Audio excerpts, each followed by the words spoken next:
Typology and Tears. Those of us like our spirituality with a twist. So we are in the midst of this series. We took on the idea of a very serious series about cults and cult psychology. Um, and we're kind of heading into its final rounds, looking at a little thing called charismatic authority. And to do that, we're going to look at it from the perspective of the great sociologist, one Max Weber, and how charismatic authority conflicts with other types of authority. So we kind of looked at the world around us if you haven't like been with us for this series, and we said, okay, well, this world's looking pretty fucked up. We diagnosed cult, and we didn't want to leave it there. We were talking about that just off mic, Daniel, the fact that you just want to throw a word out there, you want to go through and say, okay, here's what the word means, right? Mm-hmm. So we said, okay, let's go through and like really look at this whole idea of cult and cult psychology through the social sciences. And so we did things on conformity, social psychology of conformity. We did things on social cohesion and the sociology of that. How do you kind of like force groups together and maintain people in groups? And then finally, we're into this whole idea of like, how do you impose authority on others, right? How, Especially how this do you like how do you impose authority on others? that way, did I not say impose? I meant to. Okay, yeah, you said how oppose. Yeah. Oh no, impose. Yeah, how you impose. Yeah. How do you Sounds like a Freudian slip. Then how are we yeah. going to impose it? I was already Yeah. jumping ahead, You're I already guess. jumping Right? ahead. Yeah. Yeah. How do you impose authority on others? Yes, for sure. Yeah. Hit like and subscribe. All right, Max Weber. So, great sociologist. I can talk a little bit about him just so people who would have can have some context of who the guy is. I found him really fascinating to learn more about. I didn't know too much about him, and we're not going to be able to talk too much of his life here, but I'll share a couple little snippets because he ends up being one of those kind of fascinating characters. So he's born 1864, dies in 1920. It seems like he dies of pneumonia, possibly after like the Spanish flu outbreak. So his life is cut kind of short. I would say then he had kind of these crazy, fascinating lives overall. He grew up in kind of a complicated family. From his father's side, there was a lot of politics, culture, academia, political, activism kind of a person. And then from his mother's side, I think like nobility, money, religion, and conservatism. So there was this definite tension in the family he grew up with. He's kind of famous for what you would call like a conflict model, uh, thinking about sociology and psychology in terms of like conflict is the most kind of primary thing in what he talks about. And probably he grew up in conflict or something, right? In these complicated parental relationships. Another thing that's kind of weird about him, weird and interesting, is that he went through a real crisis of like what seems to be kind of a psychological breakdown or mental illness. He had some estrangement from his father. In my research of this, it's not obvious that he grew up kind of feeling closer to his father than his mother, and then maybe he decided that his father was abusive of his mother in some ways. Again, I'm not a historian of all of this, but something happened there. So he kind of cut ties with his father, then his father died a couple of months later. So he Hmm. seemed to have like some kind of psychological break. And he kind of quit everything for a while. I think he was like legitimately like, like institutionalized for a while, and then eventually came out again. And he was very academically and politically active before those events, and he kind of eventually found his way back to it. And he became this very like active political sociology academic person. He was traveling around the world. So he kind of seems like it took some years though for him to snap out. So it's kind of interesting story that way. In terms of stuff that we all like also like to talk about in terms of relational stuff, he's a little bit similar to the episodes we did on Carl Jung. We sometimes talk about uniqueness versus exclusiveness or polyamory versus monogamy. And he definitely seems like he was a polyamory kind of a person too. So I was like, hmm.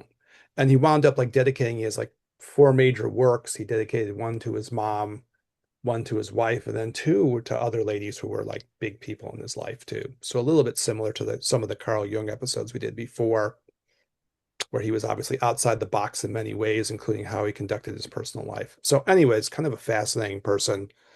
A lot going on with him. Again, I didn't know too much about him going in, but there's a little bit of context for who he is. There's so much to talk about potentially with him, but we're going to focus in on this idea of charismatic authority because we're trying to talk about culty stuff, right? That's Mm-hmm. been episodes. And I think the thing is you have to like understand how he thinks about authority. So he talks about charismatic authority, but then he also talks about these other kinds of authority. So in order sort of to get what he's talking about, you almost have to kind of cover all of it. And I think like in terms of I think is happening in our worlds now, relative to what I think he makes understandable, is there's these major clashes in terms of like styles of where authority is going to come from, and they're like really clashing very badly. So we'll try to give some context for it as we go through. Um, okay, so we'll get to the types of authorities. Overall, he uses this kind of crazy phrase. He talks about what he calls legitimate domination. It almost sounds like it's some kind of sub-dom thing or something, legitimate domination. What he means by that is kind of odd, because it's a strange phrase, but it sort of suggests that no matter what kind of authority you're dealing with, there's some aspect where it's like trying to dominate you and control you, right? So it has a kind of a dark undercurrent to it regardless. And he seems to look at that kind of like across the board. I think that vibes with some of our Taoist and Tantric ideas that there's always a dark element potentially to authority over other people. So I find that kind of interesting. Does that make sense what I'm saying there to you, Daniel? Yeah. And like one of the things he's really famous for, and I'm not sure if you have heard this phrase before too, Daniel, but this idea that monopoly on violence is one of the defining concepts of the state or one of the defining concepts of authority. Have you heard that thing Yeah. before? Yes. Well, that's Max Weber, you Okay. know. So that's him, And so some of the things I think famous things like that do trace their way back to him some way or another, right? Mm-hmm. That phrase is really famous, right? Mm-hmm. So maybe this idea that behind any authority, there's always going to potentially be some violence behind it, right? It's almost required. Yeah. And it's kind of like, again, like people talk about him, there's a darker element, but a darker, maybe realistic or Yeah. honest element, Yeah, ominous and honest. Yeah. it's a heavy kind of truth. Yeah. It's a tough truth. It's a tough love, right? Mm-hmm. Yeah. So, okay. So, anyways, to understand this charismatic authority, which is the most direct culty thing, and I'm interested in your opinions on this, Dan, as we go through it, because then we get to wrestle with, okay, what's actually happening in the world around us? Uh, to get it though, you almost have to talk about these other kinds of authority. So we'll kind of break them down, kick them around a little bit for y'all, and then we'll all walk away better educated at the end. For me, it's been really interesting learning this. Again, I found it to be helpful in talking with friends, right? Like the friend I was estranged from, and hopefully be helpful for other people too. All right. So the first of these he has is what would be called like a legal authority or a bureaucratic, legal, rational authority. This is maybe the best one to start with because it's the one that we would probably most associate with the United States as we probably would have previously or always thought about it as. So this is the idea that you have um, like what we'd probably recognize as traditionally how we would think about some place like the United States as a bureaucratic, legal, rational kind of authority. And then like trying to take it apart, there's these few major concepts that get part of it. One is the idea that people come to some kind of collective agreement on what the rules are of the authority, right? And then once they do that, then they sort of internalize them, and that becomes part of the feeling of the community, right? We've internalized the what is legitimate authority, and we've kind of come to some collective common agreement around that. And then what happens in this is then you have bodies of law and rules that are sort of rational, abstract, and consistent. So it's very important that they're consistent and they're held. There is also an element of them that is a little bit, again, more abstract and you reason your way through, but we all come to some sort of collective agreement on like that. We're going to follow that. And then one of the important parts of that is that the officials and the rulers, the people who are in power, are subject to these rules as well. So they apply even to the people who are in authority, right? They're not Supposed to.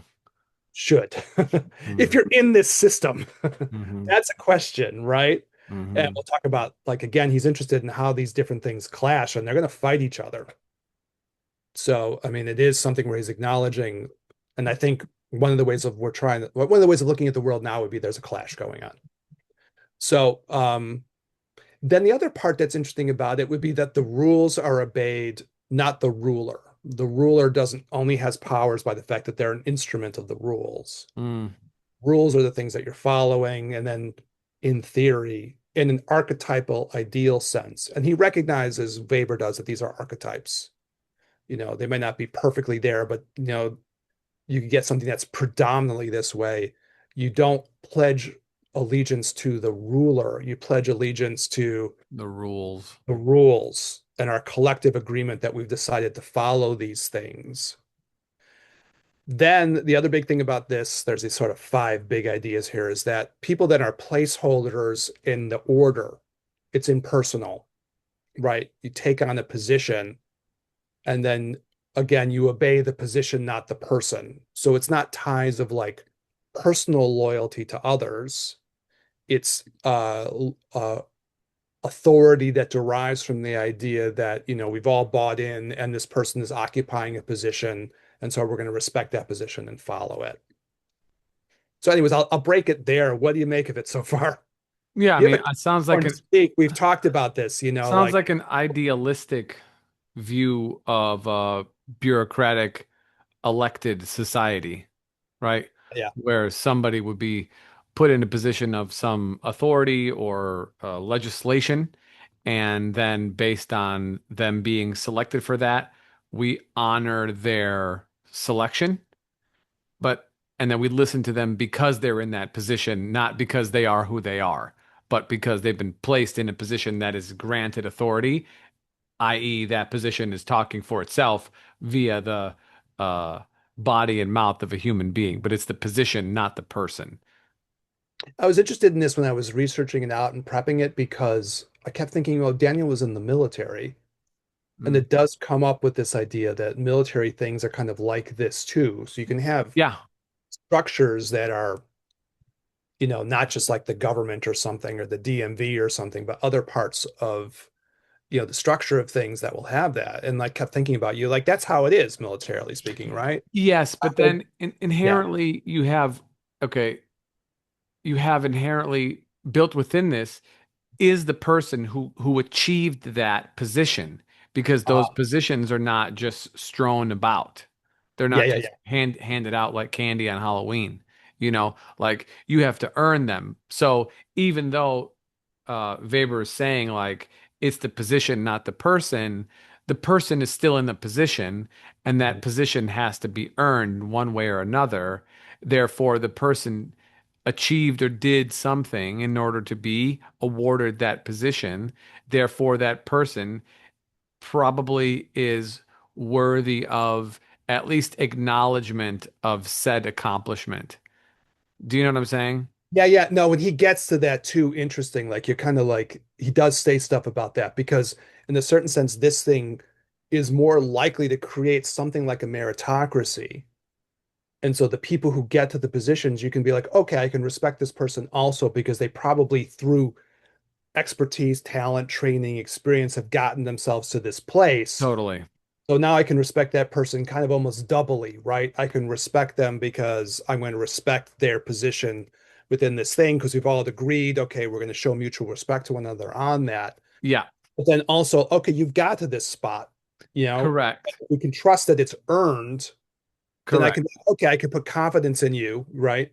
Because you've earned that position. Like, yeah, I think it's very true. And he says that this kind of authority will tend to produce meritocracy, the most likely one to do it, right? I think that's most easily seen, at least from my perspective, in the Yeah. military, because you have to have, yeah, we're all wearing the same uniform, but, on the, U.S. Army, on whatever, on one side, or whatever you're in, and your name on the other side, but your rank, and if someone outranks you, they've been there long. No one handed them that position because they were related to somebody else.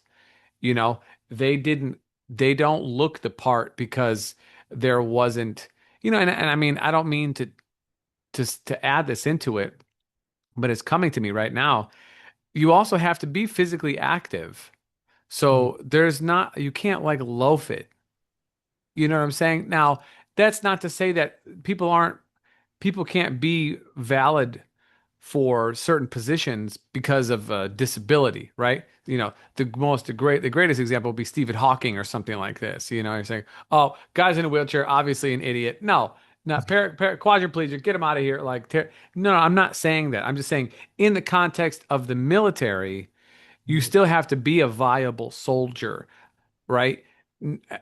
All despite the ranks. Obviously, if you're up in your 40s or 50s, you're probably not going to be as spry as you were when you were 21, obviously. But there is still that element of you made it all the way there, and now you're wearing the rank. You're in a command position. You earned it. That the At some assumption point is you that had the you earned it. chops to do it, right? At some Yes, point you had the chops to do it, right? correct, And correct. that creates a kind of a mutual trust, then I would think, right? Because Yes, you can look at that yes, person and go, well, he's not just a hollow placeholder in this thing. If it's really meritocratic, he got there for a reason. Now I can put more trust in this person, right? exactly.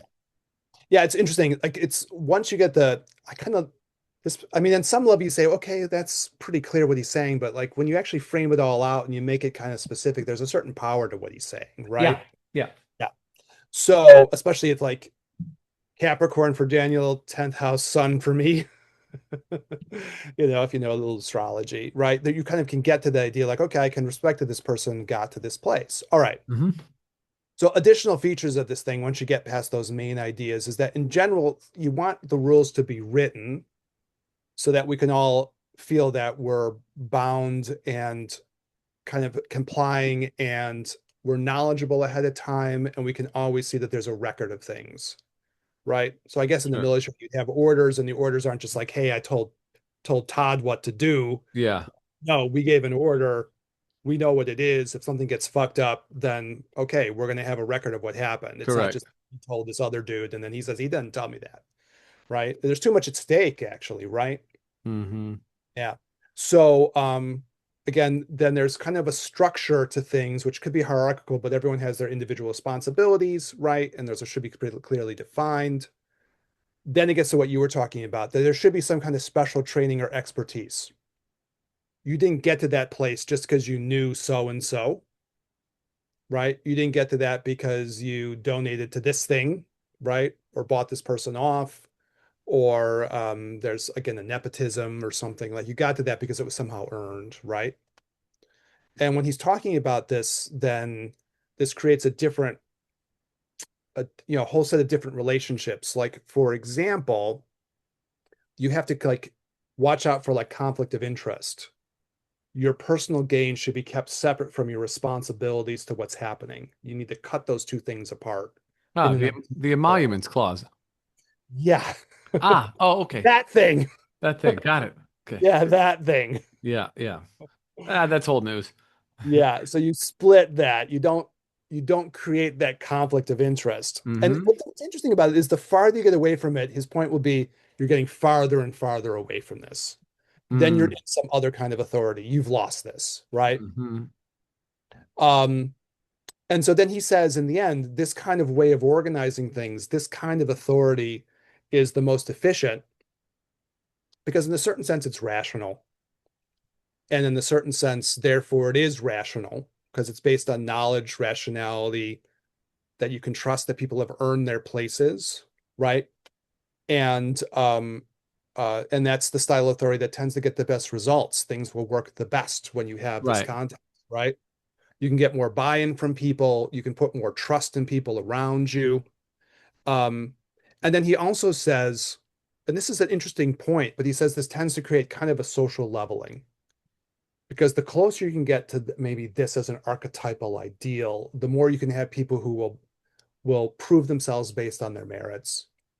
And you can trust that people will more likely earn the places that they are. So in an ideal world, it will produce more leveling. People who are maybe start off a little bit lower have more chances to get higher in this kind of thing. That's idealized. Hmm. We all know that these things can be imperfect. But the closer you get to that, the more you give people a chance to earn their positions based on merit, right? I know what do you think about that part? There's a certain truth to it, I guess, right? Yeah, yeah, yeah, Yeah. yeah. If you can get close to this, if you can take out It's elements of an like it's an prejudice ideal. and racism and these kinds of things, compared to other things, the closer you can get to it, the better you'll get to people, having the possibility of things leveling out in this way. Okay, so those are the kind of the ultimate framework of this, right? We can recognize this as sort of almost like an American ideal in some ways too. I mean, what do you Hmm. think? Kind of, right? Yeah, yeah. And we're recording this weirdly enough on July 3rd. So we're like right before the big American day for what's left of it. Okay, the risks to this kinds of things. There's always going to be potential that more darker side. And he's honest about this. So he says, on the one hand, you can get domination by experts potentially, right? Like a plutocracy of experts could take things over.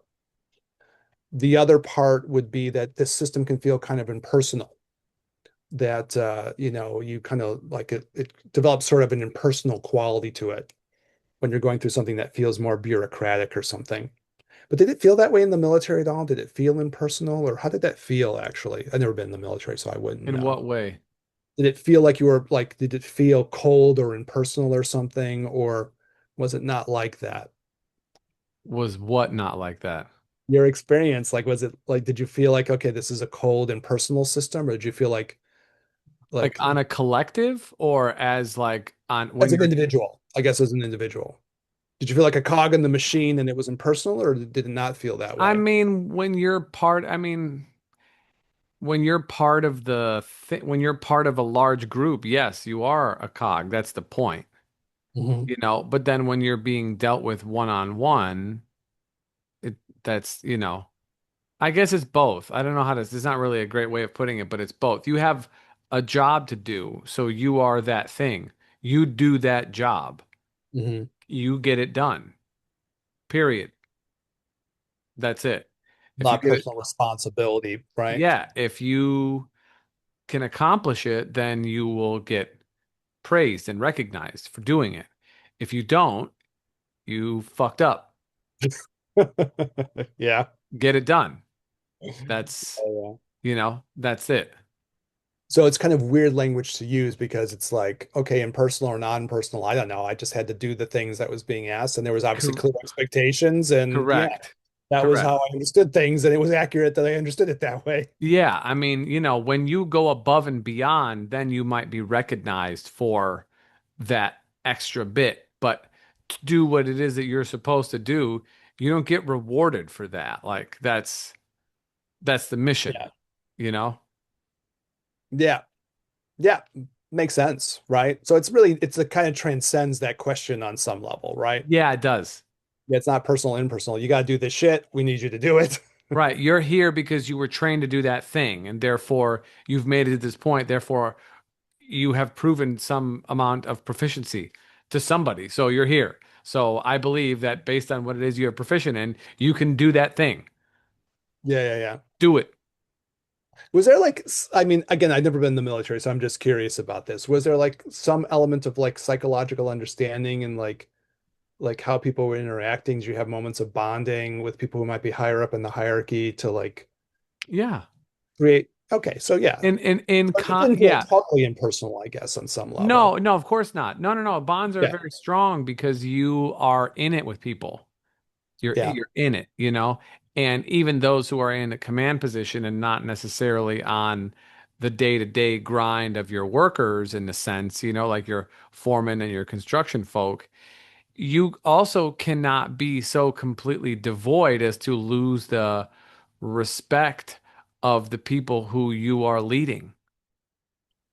yeah, You yeah, know what yeah. I'm saying? So you can't have people be completely impersonal because that your morale will be low, that you won't get, you would rather have things done with gusto, than with displeasure. Of course, it doesn't matter because the job will needs to get done full stop. However, why would you want people to be dragging themselves through when you can do it with better morale and you have better outcomes because you are managing people and people are not autonomously just doing without emotions and without familial ties. And do you know what I'm saying? Like that's not I would see that would be part of like the expertise and the qualifications of the person, right? If you couldn't do that, you'd be a shitty leader. Right. correct. So then, like the fact that you're able to take on that role means somebody thought you were able to manage those different demands, right? Yeah, and some people Like I are can make not. people responsible. I can also boost people up when I need to. I can create morale when I need to. I can kick Yeah, some ass when I need to. yeah, That's part of your expertise, right? yep, yep. Yeah. And people generally want to know that you'll go to bat for them. Yeah. And as military or not, but they want to know that you're willing to, you know, help them or they like that. They'll go to. I mean, you're literally going to war with these people. So whether the war is justified or not, that's a different story. But your job is your job That's a regardless. different kind of authority. Yes, it is. Yes. Yeah. Yeah. I mean, did you watch any of that stuff like Band of Brothers or any of those kind of military things? Could Yeah. you watch those kinds of things? Yeah. There's the whole one where it's like the dude who used to be on Friends who was Ross, and he's just a complete fuck up. Yeah. He's kind of like, I can't remember what his rank is, whether he's a sergeant or whatever he is, and everyone knows he's a fuck up. And it's, yeah, obviously it's an interesting thing to watch. I think that, do you remember those episodes? Does that I ring a don't. bell? All right, anyways, he's a I fuck can up. see it in my mind. I could see some of Yeah. the episodes in my mind, but I can't, I don't remember But it gets specific. to that point of like, if you don't have a person who's competent in the position, if it is, we're going to have to go in a little bit, but previewing other episodes we'll do on these things, we'll work our way through and contrast these things as we go. But, if you can't trust that the person has earned it, you're not going to be able to trust them. Yeah. Yeah. Back to the point, back to Faber's Yeah, point it's a real major point. about this being a meritocracy, essentially. Yeah. All right. The other part of this, just for our podcast, and maybe it's the one thing we'll do, and then we'll close the episode up. I probably have to like, Yeah. Yeah. we'll deal with the other kind of authorities as we go along. Yeah. That's just fine. Yeah. But for the pod, there is a risk. We talk about Asian spiritual ideas, and there is a risk of like the Confucian problem, I suppose. Say you have to open that up a little bit. Yeah, yeah, I will. I was just throwing it out there as a word. I didn't Okay. expect it Got it. to. But the Confucian problem would be something like I make all these rules and I make all these things, and if those rules don't really work right, I end up with a dysfunctional system. Mm, And then a Taoist would come in and say, no, this is too rigid. You're imposing too much artificial conformity on people, and it's going to fuck things up. mm, That's probably like the counter argument from like an Asian spirituality point of view. And I take that seriously. Obviously, personally, if it doesn't work right, you're going to have problems with it. And the Taoists challenge this a lot. So that's probably mhm. one of the major things I would see to add to what Weber was talking about. I know what you think. I mean, we talk about this problem a lot in different ways. And it's sort of a weird balance point then, again, because I thought about you being in the military. On the one hand, when we've had these conversations, you need to have a certain structure to make things work. You do Correct. think, Yes. if you can't put a structure in, nothing's going to work, right? Hmm. And then there's the Taoist kind of point of like, well, if you put too artificial of a structure in that's too rigid and doesn't allow things to flex enough, well, then you'll kill the spirit of things and then shit won't work. So that's probably a critique Yeah. you'd have that would be Chinese. Weber, Weber work wrote things about Chinese culture. We're not doing stuff on that for the nouns at all, but I'll probably peek that at some point just to see what he said about that. Mm. But it's just to bring up, like, it's one of the Taoist things that we talk about. So that might be another problem of this kind of thing. The you all it's almost you almost have to have something to break out of. We've talked about this before. It's been a long time, but you Oh, know, yeah. meaning the Confucian folks saying you need rules and structures and lines and boundaries, versus the Taoist people who saying no, we need free flow. You need to be in tune with the natural course of order. Um, you sort of have to have a balanced dance between the two because people are different and some will require one or the other to bring them balance, and some will require one or the other to bring them liberation. So, as examples, people who are feeling way too confined by the pressures of society or familial pressures or whatever, if they don't have the sense of opportunity in the vastness of what could be, then they might feel very stuck, very, Yeah, yeah. very stuck, and not happy. Simultaneously, if somebody is in a place of deep despair, depression, if you will, right? And life is just sort of like seem to escape them in some way. And now they're just sort of lost, floating, living in the basement of their mom's house of some type, or couch surfing Yeah. with friends, or relationship to relationship, just not really having their own sense of 2 feet on the ground. Structure will help that person. Routine will help to bring them back to center, in order to be able to help get them going the next day. You think of people who are depressed or people who have addiction or something like this. Like, you need to just be kind of like moment by moment, and this removal of any sort of rules, regulations, boundaries. The possibilities are infinite, yes, which is wonderful, but it's also scary for those Mm. folks because they're not rooted in anything. They're just sort of floating by as things go along. So I think together, if you can find a balance between both of those, then that's ultimately the kind of like best kind of way for me. But I'm always going to take that because damn Capricorns want all the things. You know what I mean? I tend to think of it like a little bit like a stages of the growth of a person. If you're Sure.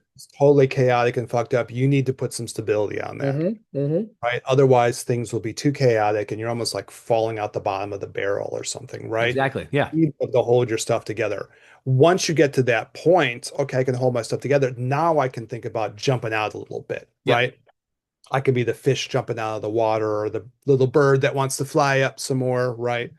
And then I'm transcending a little bit more, right? And I can kind of start to play with the idea that I can transcend or play with some of this structure and get above it. Then you're a tantric or a Taoist or something, right? But if you can't hold your shit together, that's true, right?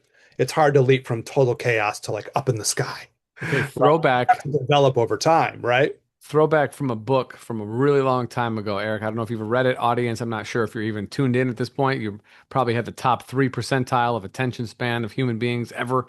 Um, Jonathan Livingston Seagull. Oh yeah, yeah, yeah. Uh-huh. Yeah. So for those who haven't read it, it's a very short read and there's pictures. It's like 100 pages.